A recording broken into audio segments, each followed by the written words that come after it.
Mi nombre, el que me dieron al nacer, se perdió hace mucho tiempo en el polvo de las calles sin pavimentar de Culiacán, una ciudad que te enseña a respirar miedo antes que aire. Crecí en un rincón olvidado por los mapas y por Dios, un lugar donde el sol no calienta, sino que castiga, y el único eco que arrullaba mis noches no era una canción de cuna, sino el lamento lejano de una sirena cortando la oscuridad. Allí aprendí la primera y más importante ley. La lealtad no se le jura a una bandera ni a un himno, sino al hombre que controla la plaza, porque tu vida no vale lo que eres, sino lo que sirves. No había espacio para los sueños de un niño, solo para la astucia de un sobreviviente que aprende a ver, oír y, sobre todo, a callar para llegar al día siguiente. Si tú también crees que hasta en la tierra más seca puede florecer la esperanza y que nadie está demasiado lejos para ser encontrado por el amor de Dios, suscríbete ahora a este canal. Aquí no contamos fábulas, sino las historias reales de aquellos que fueron arrancados de las garras de la muerte por una luz más fuerte que cualquier oscuridad. Activa la campana para que no te pierdas ningún testimonio y déjanos un comentario diciéndonos desde qué parte del mundo nos acompañas, ayudando a que este mensaje de redención llegue a quien más lo necesita. Mi padre fue más un mito que un hombre, una sombra violenta cuya leyenda se contaba en susurros en las cantinas y cuyo nombre era sinónimo de respeto y terror. Desapareció cuando yo apenas empezaba a caminar, dejando tras de sí un vacío que llené con la única herencia que me dejó, un código de honor torcido, donde la sangre se paga con sangre y el miedo es la única moneda de cambio real. Crecí sin su guía, pero con su fantasma sobre mis hombros, buscando en la mirada de otros hombres armados la aprobación que él nunca me dio, tratando de construir mi propio respeto sobre los cimientos de su reputación, convencido de que ser temido era la única forma de ser alguien en un mundo que te devora si te ve débil. Mi madre, una mujer de manos ásperas y mirada endurecida por la pérdida y la miseria, me enseñó la lección más dura de todas. No lo hizo con palabras, sino con su silencio, con la forma en que apretaba la mandíbula cuando el hambre apretaba el estómago. Me enseñó que los sentimientos eran una carga inútil, una grieta en la armadura por donde el enemigo podía meter el cuchillo.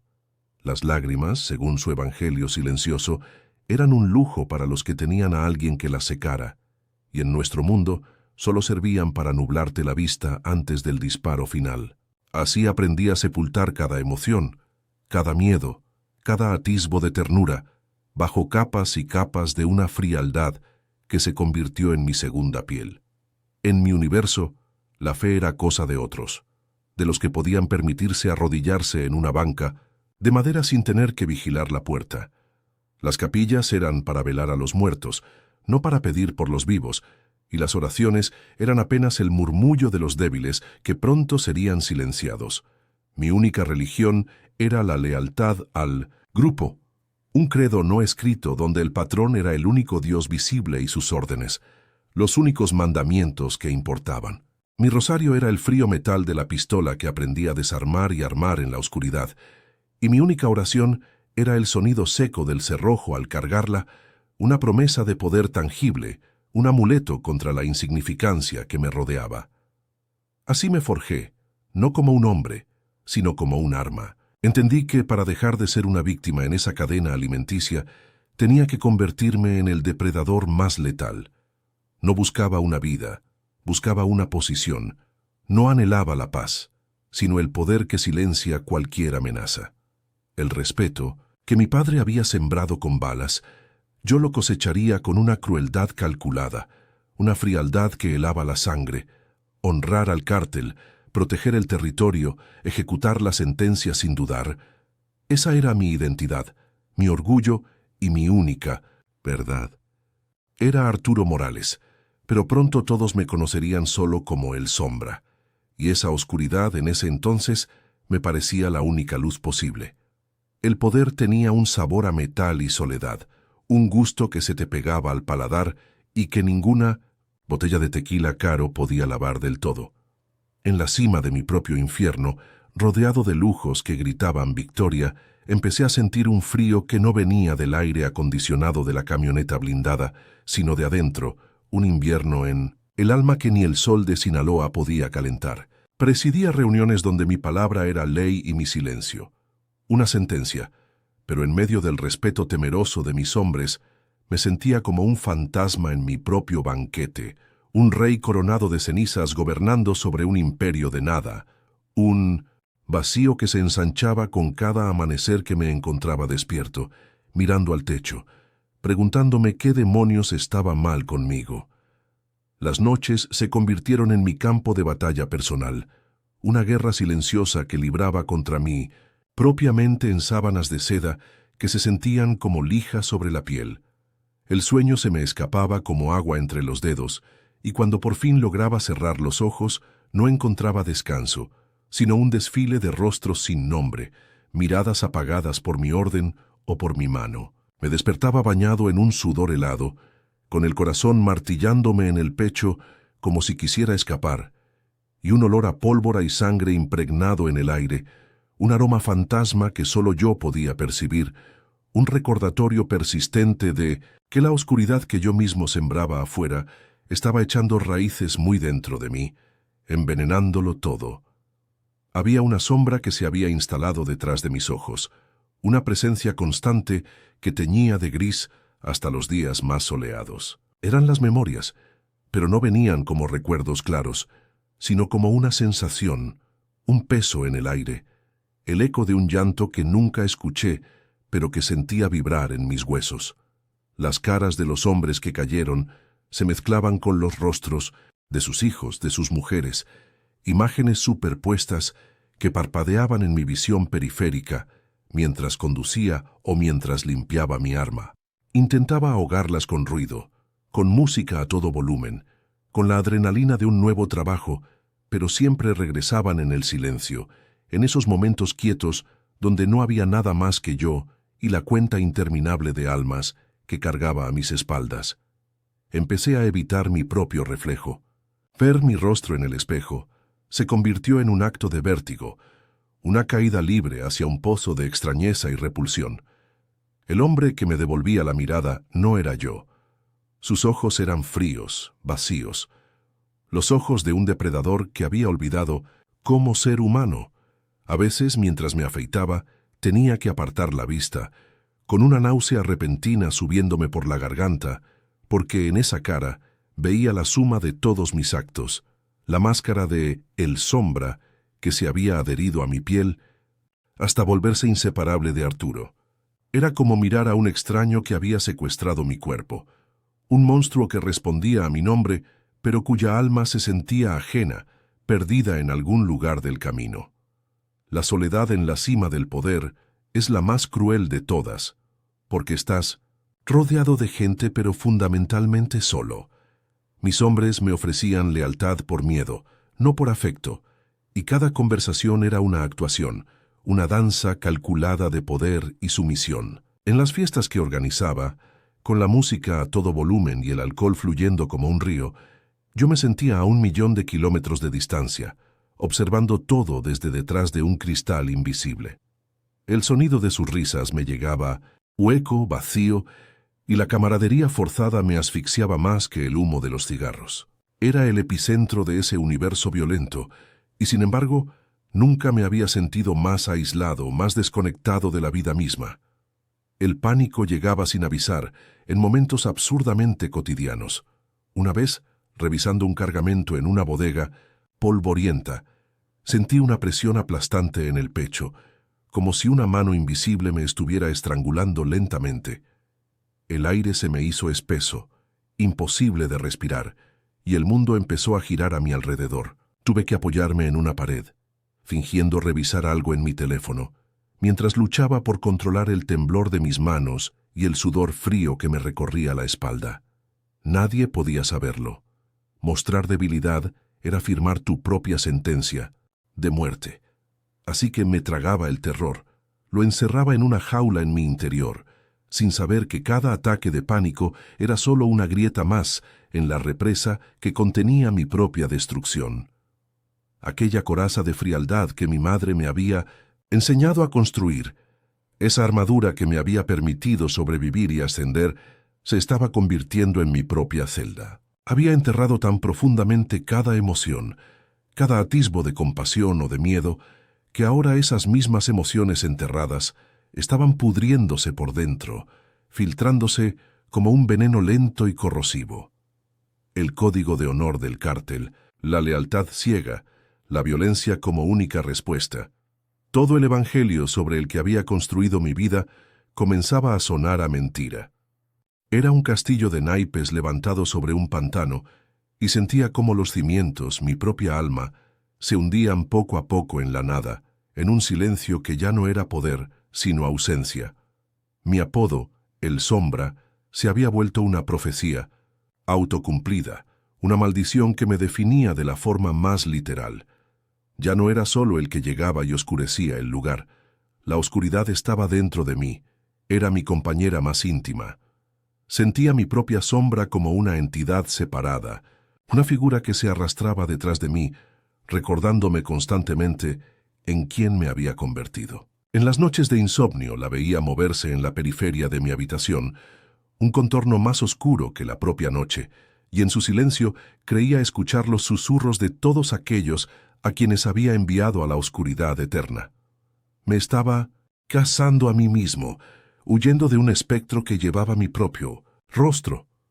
No sabía ponerle nombre a esa angustia, a ese nudo en la garganta que no se deshacía con nada.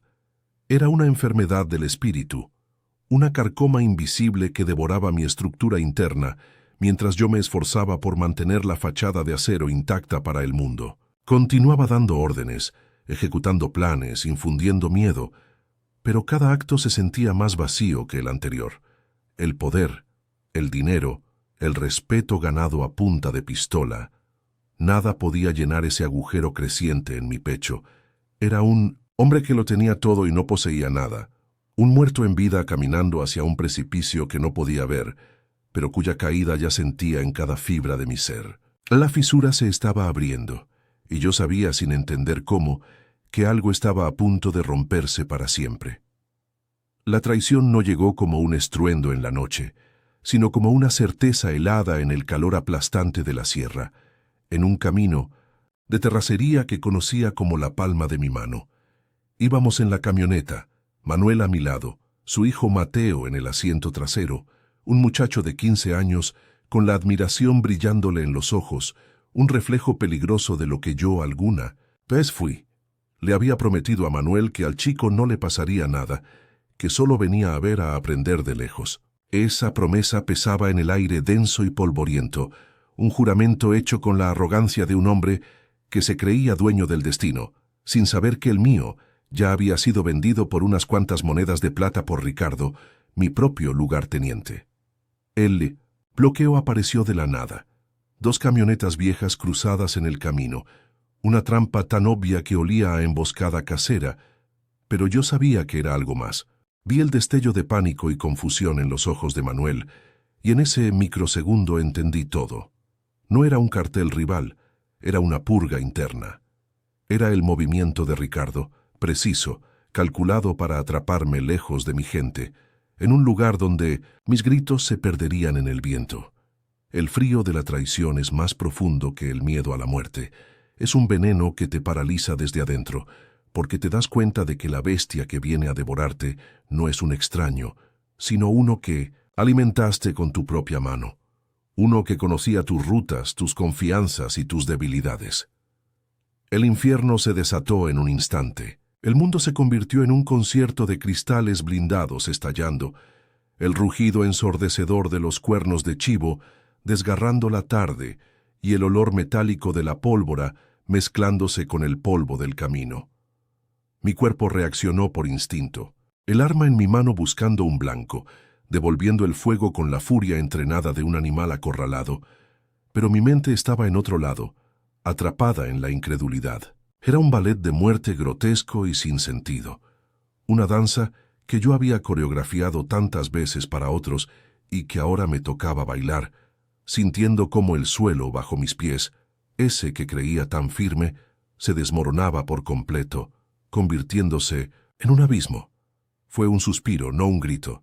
Manuel se desplomó sobre el volante con una expresión de sorpresa casi infantil en el rostro, como si no pudiera creer la ofensa. Una mancha roja se extendió por su camisa y su mirada se encontró con la mía por una última fracción de segundo. Un universo de lealtad y preguntas sin respuesta condensado en ese instante final. Lo vi morir sin poder hacer nada. Y con él se fue el último vestigio de confianza que me quedaba en el mundo.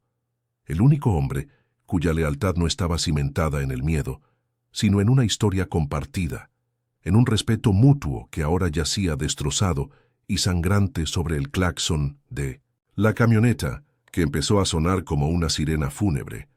Entonces me giré, y mi alma se partió en dos. Mateo estaba en el asiento trasero, inmóvil, con los ojos muy abiertos, mirándome fijamente. No había dolor en su cara, ni miedo, solo una profunda y silenciosa decepción, como si me estuviera preguntando cómo había permitido que esto pasara, cómo mi poder, mi leyenda, mi promesa, se habían evaporado en el aire. Una pequeña flor de sangre, oscura y perfecta, brotaba en su pecho. Quise decirle algo, gritar, maldecir, pero las palabras murieron en mi garganta. Sostener su mirada fue peor que cualquier bala. Fue el juicio final que me declaró culpable de la peor de las traiciones, la de robarle el futuro a un inocente que creía en mí. Sentí el impacto en mi costado, un fuego blanco y cegador que me lanzó contra la puerta. Salí de la camioneta como pude, arrastrándome, usando el metal caliente como escudo, pero mi mente no estaba en la pelea. Regresé a gatas hacia la puerta trasera abierta, hacia el cuerpo del muchacho. Lo tomé en mis brazos, su cabeza cayendo inerte sobre mi hombro, y fue ahí, sosteniendo el peso de mi promesa rota, sintiendo el calor de su vida escapándose entre mis dedos, que el Sombra murió. Todo el poder, todo el dinero, todo el miedo, que mi nombre inspiraba, no valían nada. Eran humo, ceniza, no habían servido para proteger a un niño. El FIOM. Tiroteo cesó tan abruptamente como había comenzado. El eco de los disparos se desvaneció, dejando un silencio aplastante, solo interrumpido por el zumbido de las moscas que ya comenzaban a congregarse y el siseo de un neumático desinflándose. Los vi alejarse, las camionetas de los traidores levantando una nube de polvo, dejándome solo en medio de la carnicería, abandonado como un perro herido. Miré a mi alrededor, al sol que caía tiñendo el cielo de un naranja sangriento, y por primera vez en mi vida me sentí completamente desamparado, un rey destronado en un reino de cadáveres y metal retorcido, un soberano de la nada. Observé mis manos, cubiertas de la sangre pegajosa de Mateo, y no las reconocí.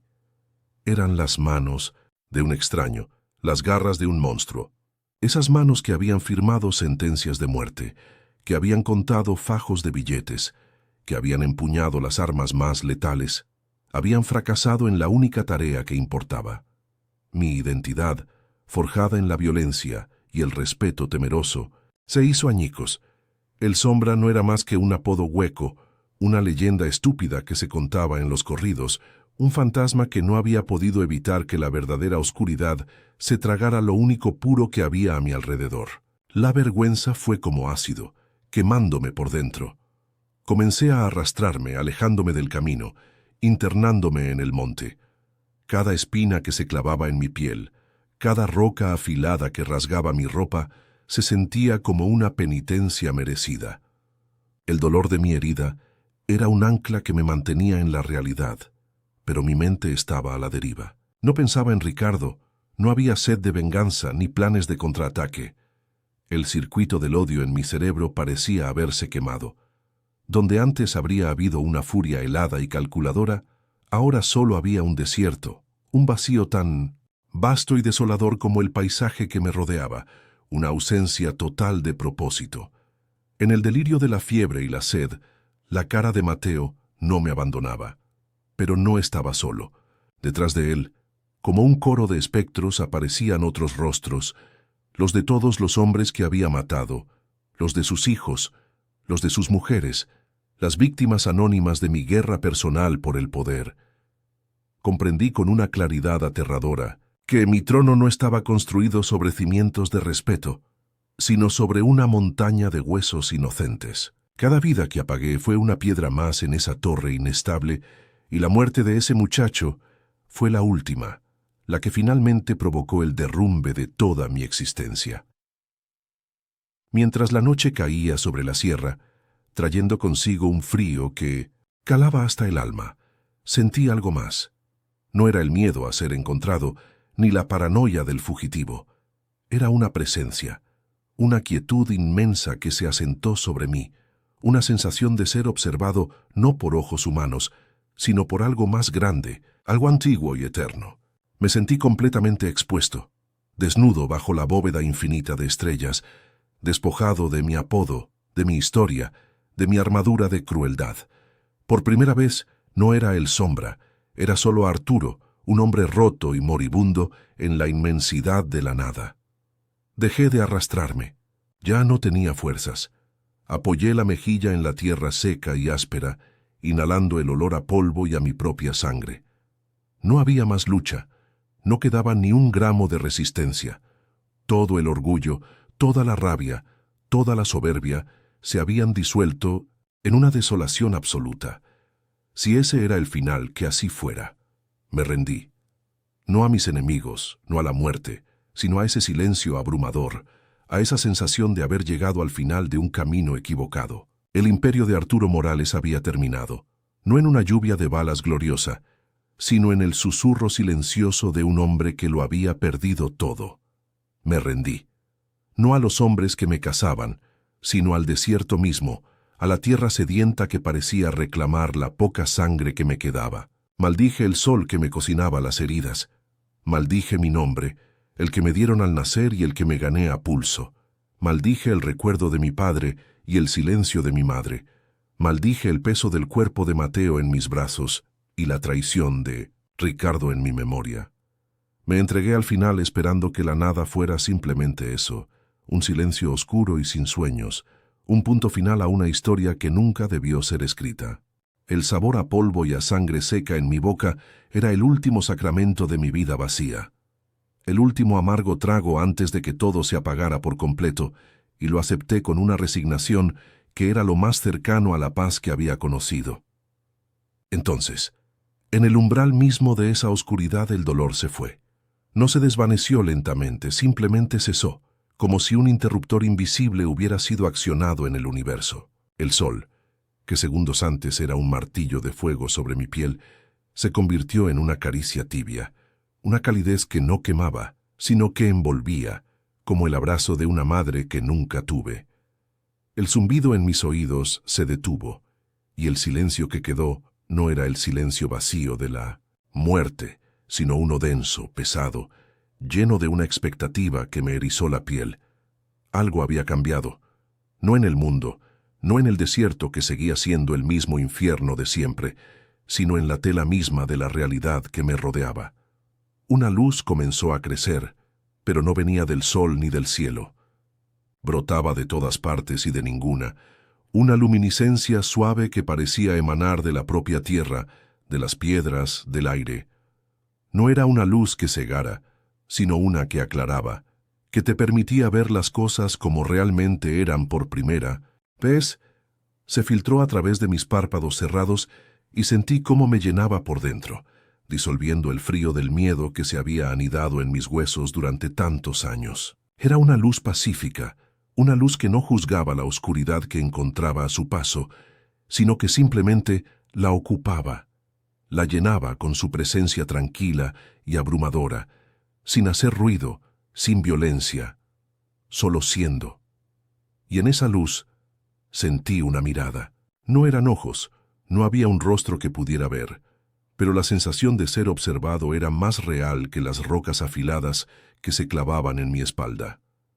Era una mirada que me atravesaba, que pasaba de largo la fachada de El Sombra, que ignoraba la sangre en mis manos y el hielo en mi corazón. Me veía por completo, no como el monstruo en el que me había convertido, sino como el niño asustado que se escondía en los callejones de Culiacán, el niño que solo quería la aprobación de un padre fantasma. Me sentí completamente desnudo, expuesto hasta el último rincón de mi alma podrida, y sin embargo, en esa mirada no había condena, solo una compasión tan vasta que me rompió por dentro. No hubo una voz audible, no hubo un sonido que rompiera el silencio sagrado de ese momento, pero una pregunta resonó en cada fibra de mi ser, una pregunta que no era un pensamiento mío, sino algo plantado en el centro de mi conciencia con una gentileza infinita. Hijo, ¿estás cansado de huir? La palabra hijo fue como un trueno y un bálsamo al mismo tiempo. Nadie me había llamado así con esa autoridad amorosa, con ese sentido de pertenencia. Y la pregunta desarmó la última defensa que me quedaba. Sí, estaba cansado, estaba exhausto de huir de mí mismo, de la culpa, del vacío, de la sombra, que yo mismo proyectaba. Estaba cansado de ser el hombre que era. Mi mente, rota y febril, buscó un nombre para esa presencia, para esa luz, para esa mirada de misericordia. Revolvió en los escombros de mi memoria, en los ecos de las oraciones de las viejitas en los velorios, en las cruces colgadas en los cuellos de mis víctimas. Y un nombre emergió, uno que yo mismo había usado como una maldición, como una burla. Un nombre que ahora se sentía como la única verdad en el universo. Jesús. Lo susurré con los labios partidos y secos, y el simple acto de pronunciarlo pareció darle forma a lo imposible, anclar esa paz inexplicable a mi realidad destrozada. Jesús. Y al decirlo, supe que era Él. Y entonces lloré. No con el llanto, silencioso y amargo de la autocompasión, sino con sollozos profundos y desgarradores que sacudieron todo mi cuerpo, un diluvio que brotaba de un pozo que había estado sellado desde mi infancia. Cada lágrima era un trozo de oscuridad que se desprendía, una capa de mugre, de sangre y de orgullo que se lavaba. Lloré por el niño que fui, por el hombre que me obligué a ser, por Manuel, por su hijo Mateo, por cada vida que había truncado. Lloré por la monstruosidad de mi existencia y por la belleza inmerecida de este perdón que me estaba ahogando en su gracia. Era un bautismo de lágrimas en medio del polvo, y por primera vez en mi vida me sentí limpio. Mis rodillas, sin que mi cerebro les diera la orden, se doblaron. Mi cuerpo, herido y agotado, encontró la fuerza para moverse, para adoptar la única postura posible ante semejante majestad. Me arrodillé sobre la tierra ardiente y las piedras afiladas, y el dolor físico era nada, un eco lejano comparado con la abrumadora sensación de estar en mi lugar por primera vez. Toda mi vida me había arrodillado por dentro ante el poder, ante el dinero, ante el miedo. Ahora me arrodillaba por fuera, no ante un jefe de plaza ni ante una amenaza, sino ante un amor que no entendía, que no merecía, pero que era más real que mi propia respiración. La luz no se fue, pero se integró en el paisaje, y la presencia se quedó no como una visita, sino como una compañía permanente en el silencio. El mundo no había cambiado, seguía siendo un hombre herido, solo y buscado en medio de la nada. Pero yo sí, el miedo a la muerte se había evaporado, reemplazado por una calma extraña, una certeza silenciosa de que ya no estaba solo. El enorme agujero en mi pecho, ese vacío que intenté llenar con poder y violencia, ahora estaba ocupado por una paz que superaba todo entendimiento, una paz que no tenía lógica, pero que era el nuevo cimiento sobre el cual, sin saber cómo, tendría que aprender a vivir de nuevo. El viejo campesino que me encontró, un hombre llamado Eladio, cuyos ojos contenían la paciencia de la tierra misma, curó mis heridas con hierbas y un silencio respetuoso, sin hacer preguntas que no quería responder. Mientras mi cuerpo sanaba, mi alma emprendía un viaje distinto, uno hacia adentro, hacia el silencio donde ahora habitaba esa presencia. Eladio notaba mi cambio, la forma en que miraba el horizonte sin la ansiedad del cazador, la manera en que mis manos, antes hechas para el gatillo, ahora permanecían quietas sobre mi regazo. Un día, un teléfono satelital, reliquia de mi antigua Vida que Eladio había guardado, vibró sobre la mesa de madera. Era una llamada de Ricardo, el traidor. Lo dejé sonar hasta que el silencio del monte volvió a reclamar su dominio, y en ese acto sentí la primera cadena romperse. La primera prueba no tardó en llegar en carne y hueso, bajo la forma de un joven sicario con más ambición que juicio, enviado para traerme de vuelta al redil o para confirmar mi traición. Me encontró reparando una cerca, con las manos llenas de tierra y no de pólvora. Me transmitió la orden del nuevo patrón, un ajuste de cuentas en un pueblo cercano. Lo escuché sin interrumpir, sintiendo el peso de su mirada incrédula cuando, al terminar, simplemente negué con la cabeza. No le di explicaciones, no hubo un discurso, solo un no suave, pero tan inamovible como una montaña. Vi el desconcierto en sus ojos, seguido de una chispa de desprecio y una amenaza velada. Se fue dejándome en una nube de polvo y con la certeza de que mi antiguo mundo no aceptaría un fantasma. En la pequeña choza de Eladio, entre costales de maíz y herramientas oxidadas, encontré su Biblia. Era un libro viejo, de páginas amarillentas y delgadas como piel de cebolla, con la cubierta gastada por el uso.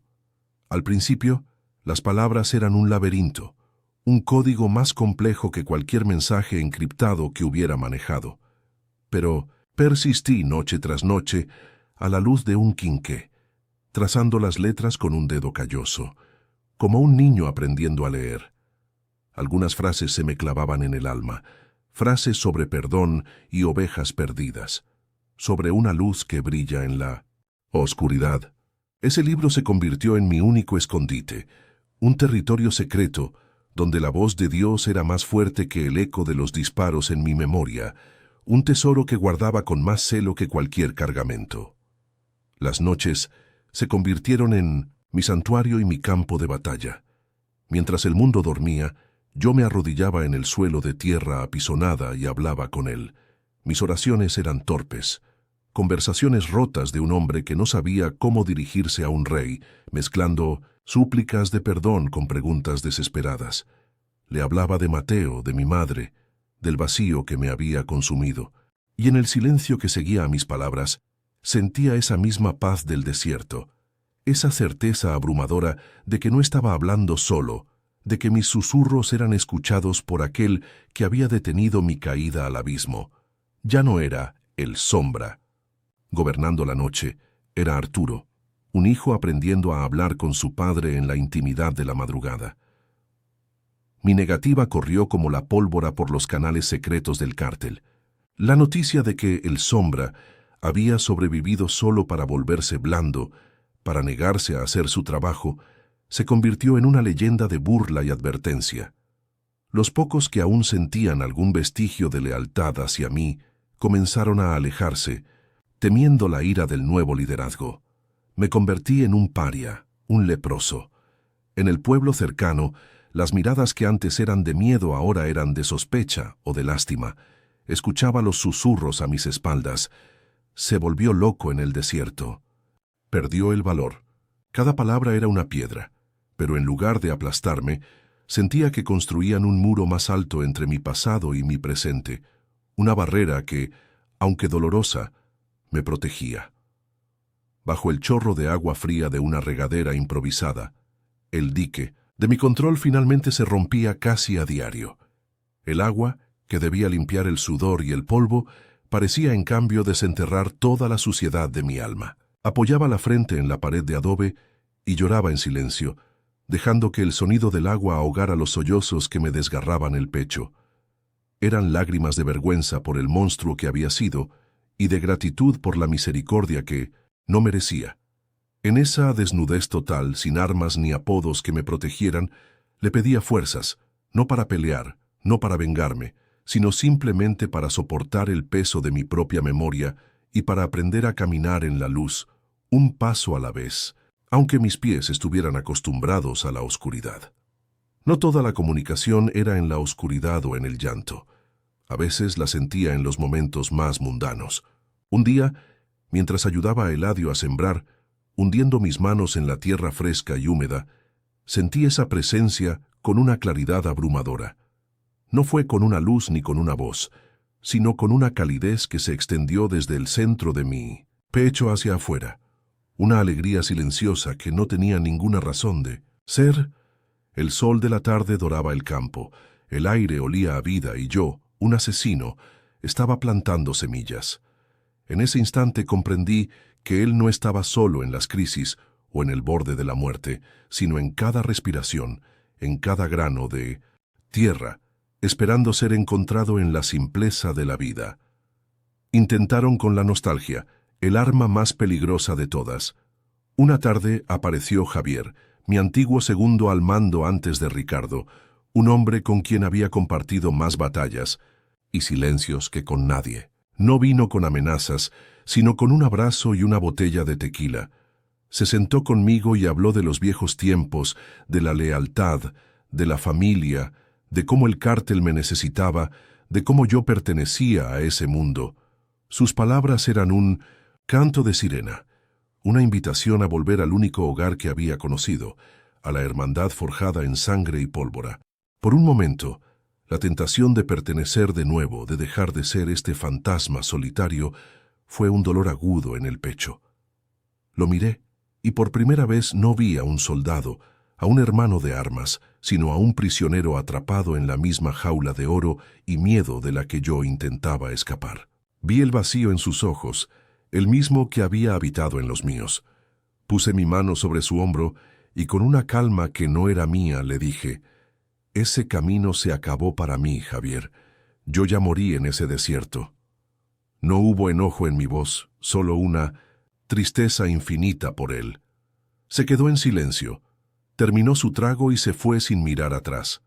Supe en ese momento que la puerta a mi pasado se había cerrado para siempre, y que él ahora me consideraría no un traidor, sino algo peor, un loco, un hombre que había renunciado al poder por un fantasma. Eladio, con la sabiduría de la tierra en sus ojos, me dijo una noche que ya no era seguro para ninguno de los dos. Habían empezado a preguntar por mí, hombres que no eran del pueblo. Me dio algo de dinero, un morral con comida y agua, y me señaló una ruta a través de las montañas. Dejarlo fue como cortar el último ancla que me unía a una vida normal. De nuevo estaba huyendo, pero esta vez era diferente. El miedo estaba ahí, un zumbido constante bajo mi piel, pero no era el terror helado de antes. Ahora, el miedo caminaba junto a una paz inexplicable, la certeza de que, aunque el mundo entero me cazara, ya no estaba solo. Huía de los hombres, sí, pero corría hacia Dios. En un cuarto de motel anónimo en algún pueblo olvidado, que olía a desinfectante y a la soledad de 1000 viajeros, saqué un trozo de papel arrugado del bolsillo. En él había copiado con letra torpe un versículo que Eladio me había mostrado. Aunque ande en valle de sombra de muerte, no temeré mal alguno, porque tú estarás conmigo. Lo leí una y otra vez, hasta que las palabras dejaron de ser tinta sobre papel y se convirtieron en un escudo alrededor de mi corazón. Esa era mi nueva arma, mi nueva placa de protección. El mundo podía enviar a sus ejércitos, pero yo tenía una promesa susurrada en el desierto, una verdad que valía más que todos los blindajes del mundo. Comprendí entonces que la conversión no fue un solo evento en el desierto, un relámpago de luz y luego nada.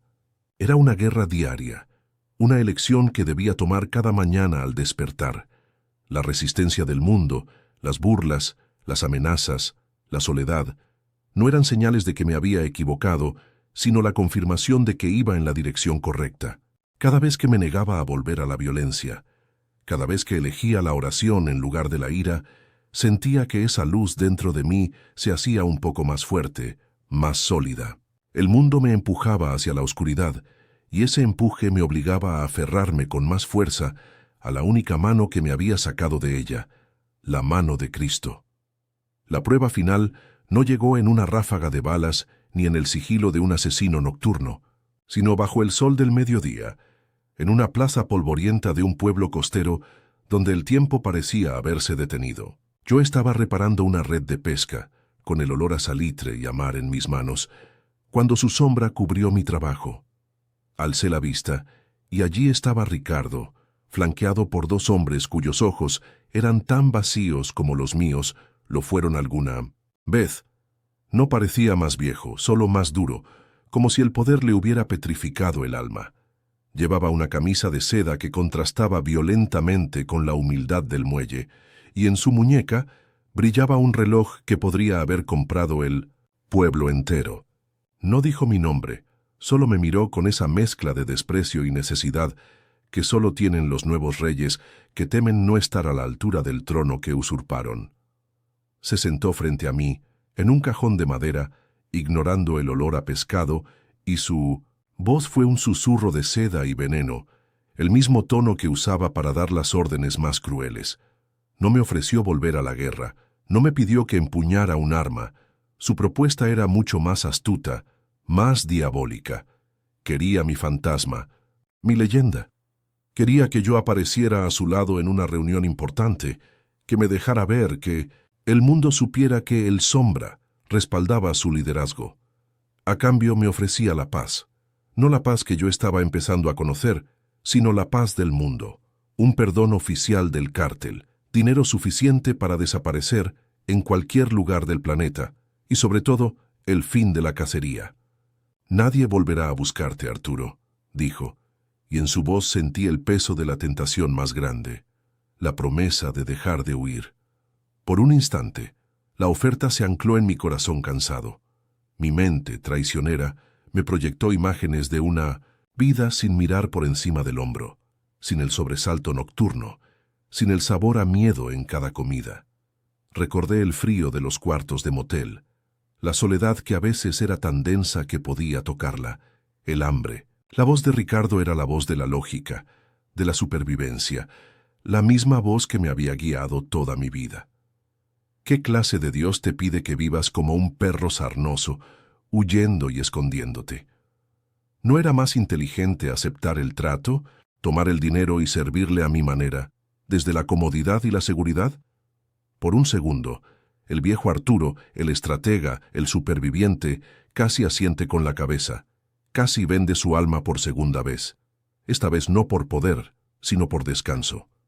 Pero, entonces, tan vívido como el sol que me quemaba la nuca, otro recuerdo se impuso, una memoria que no era de mi mente, sino de mi espíritu. Vi el desierto. Sentí la tierra áspera bajo mi mejilla, el sabor a sangre y polvo, y sentí la luz, esa calidez que no quemaba, esa presencia que me miraba sin juicio, esa paz que había llenado el agujero negro de mi ser. Recordé la pregunta que lo cambió todo. «Hijo, ¿estás cansado de huir?» Y comprendí en ese instante, frente a Ricardo, que su oferta era una trampa, una invitación a volver a la misma jaula de la que había escapado. Huir de los hombres era agotador, pero huir de Dios, volver a ese vacío, sería una muerte 1000 veces peor que cualquier bala. La paz que Ricardo ofrecía era un espejismo, la que yo había encontrado en el desierto era un manantial. Levanté la vista del suelo y lo miré a los ojos. Por primera vez no vi al traidor, al nuevo jefe, al hombre que me quería muerto. Vi a un prisionero, un esclavo encadenado a su propio miedo, a su poder frágil, a su insaciable sed de respeto. La rabia que pensé que sentiría se había disuelto, reemplazada por una tristeza profunda, una compasión que no era mía, que solo podía venir de aquel que me había mostrado misericordia a mí. El miedo se fue de mi cuerpo. La tensión en mis hombros se relajó. En ese silencio, mientras las olas rompían suavemente contra el muelle, el Sombra exhaló su último aliento. El hombre que se definía por la violencia, el poder y la supervivencia a cualquier costo, murió allí, con las manos oliendo a sal y no a pólvora. El viejo hombre había sido crucificado, y ya no había vuelta atrás. Con una calma que lo desarmó por completo, una calma que era mi única y verdadera arma, simplemente negué con la cabeza. Ricardo frunció el ceño, confundido, esperando una negociación, una contraoferta, pero no había nada que negociar. Tomé la aguja de madera y volví a pasar el hilo por la red, un gesto simple, definitivo. Él insistió, su voz subiendo un tono teñida de incredulidad y furia. «¿Qué demonios te pasa, Arturo? ¿Te volviste loco?»